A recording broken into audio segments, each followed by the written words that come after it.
Cinema കാണാത്തവരായിട്ട് ഇന്ന് ആരാണുള്ളത്? നമ്മൾ ജീവിതത്തിൽ ഒരു സിനിമയെങ്കിലും കണ്ടിട്ടുണ്ടാവണം. മോഡേൺ ആർട്ട് കൾച്ചറിൽ എല്ലാത്തരം ആളുകൾക്കും, അത് ലിറ്ററസി ഉള്ളവരായിക്കോട്ടെ ലിറ്ററസി ഇല്ലാത്തവരായിക്കോട്ടെ, എല്ലാവർക്കും ഒരേപോലെ എൻജോയ് ചെയ്യാൻ പറ്റും സിനിമ.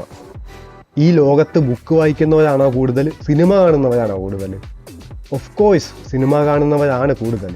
അപ്പോൾ ഈ ലോകത്തിലെ എല്ലാവരിലേക്കും ഈ സിനിമ എത്തുമ്പോൾ അത് നമ്മളെ ഇൻഫ്ലുവൻസ് ചെയ്യാനുള്ള ചാൻസ് വളരെ വളരെ കൂടുതലാണ്. നമ്മുടെ സ്വഭാവത്തെ ഇൻഫ്ലുവൻസ് ചെയ്യും, നമ്മുടെ പൊളിറ്റിക്കൽ വ്യൂസിനെ ഇൻഫ്ലുവൻസ് ചെയ്യും, നമ്മുടെ ഡ്രസ്സിങ് സ്റ്റൈൽ അല്ലെങ്കിൽ നമ്മുടെ ഫാഷൻ സെൻസിനെ വരെ ഇൻഫ്ലുവൻസ് ചെയ്യും. അങ്ങനെ പറഞ്ഞാൽ തീരാത്ത കാര്യങ്ങളിൽ സിനിമ നമ്മളെ ഇൻഫ്ലുവൻസ് ചെയ്യും. നല്ല സിനിമ കാണുന്നതിലൂടെ കുറേ നല്ല മാറ്റങ്ങൾ നമുക്ക് സംഭവിക്കും. നമുക്ക് ലൈഫിൽ നല്ല ഇൻസ്പിറേഷൻ കിട്ടും. ബന്ധങ്ങളുടെ മൂല്യം സിനിമ നമുക്ക് നന്നായിട്ട് മനസ്സിലാക്കി തരും. നമ്മുടെ ഫിറ്റ്നസ്സും ഹെൽത്തും ബ്യൂട്ടിയും എല്ലാം ഇമ്പ്രൂവ് ചെയ്യാനായിട്ടുള്ള മോട്ടിവേഷൻ കിട്ടും. അങ്ങനെ കുറേ അധികം നല്ല കാര്യങ്ങൾ നല്ല സിനിമ കാണുന്നതിലൂടെ നമുക്ക് ലഭിക്കും. പക്ഷേ ഈ കോയിന് ഒരു മറുവശമുണ്ട്.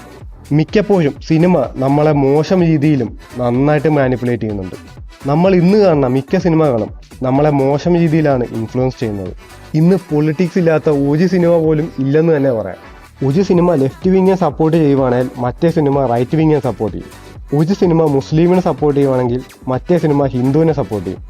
ഇങ്ങനെ ഒരു വിഭാഗത്തെ കുരുപൊട്ടിച്ചും ഒരു വിഭാഗത്തെ പൊക്കി പറഞ്ഞുമാണ് ഇപ്പോൾ മിക്ക സിനിമകളിലും. അമേരിക്കയിലെ വലിയ ടൊബാക്കോ കമ്പനീസ് മില്യൺസ് മുടക്കിയാണ് അവരുടെ സിനിമയിലൂടെ സിഗരറ്റ്സിനെ പ്രൊമോട്ട് ചെയ്യുന്നത്. സിനിമയിലെ വലിയ ആൽഫ ക്യാരക്ടേഴ്സ് എല്ലാം ഈ സിഗാറ് വായിൽ വെച്ച് വലിയ മാസ് കാണിക്കുമ്പോൾ മണ്ടന്മാരായ ജനങ്ങൾ വിചാരിച്ച് സിഗരറ്റ് വലിച്ചാൽ ഞാനും മാസാകും എന്നോർത്ത് എല്ലാവരും സിഗരറ്റിൻ്റെ പുറകെ ഓടി. അങ്ങനെ അതിൽ അഡിക്റ്റായി കുറേ എണ്ണം മരിച്ചു. കുറേ സിനിമ കാണുന്നവരെ ശ്രദ്ധിച്ചാൽ ഒരു കാര്യം മനസ്സിലാവും, ഇവർക്ക് ഇമോഷണൽ ക്വാളിറ്റി വളരെ കുറവാണ്. എന്തെങ്കിലും തമാശയ്ക്ക് കളിയാക്കാൻ പറഞ്ഞാലും അതെൻ്റെ ഫീലിങ്സിനെ ഹേർട്ട് ചെയ്ത് എന്ന് പറഞ്ഞ് മോങ്ങും. UFC ഫൈറ്ററായ കബീബിനോട് ഒരു ഇൻ്റർവ്യൂവർ മൂവീസിനെ പറ്റി ചോദിച്ചു. അദ്ദേഹം പറഞ്ഞത് too much movies makes your heart weak എന്നാണ്. ഇത് 100% ശരിയായ കാര്യമാണ്.